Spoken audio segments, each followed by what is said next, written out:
Hey, if you are using the Redmi Watch 3 Active and you cannot turn on your watch, first of all, just be sure that these gold pins at the bottom of the device are clean, that there's no any mess, pieces of the dust, and when you put your charger like this,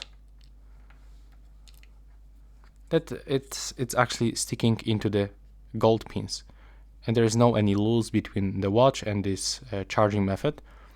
Next, just be sure that you also plug correctly the USB-A cable to your charging brick or, for example, into your PC. And now when it is plugged in, you just have to wait for like 30 minutes. There's also the chance that your battery is totally dead if you aren't using this device for like few days.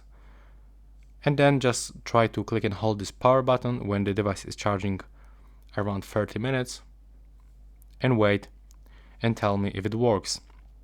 If this simple process doesn't help you, it means that there's definitely something wrong with your device and you should use the warranty of your device. Right now, please subscribe to my channel. Bye bye.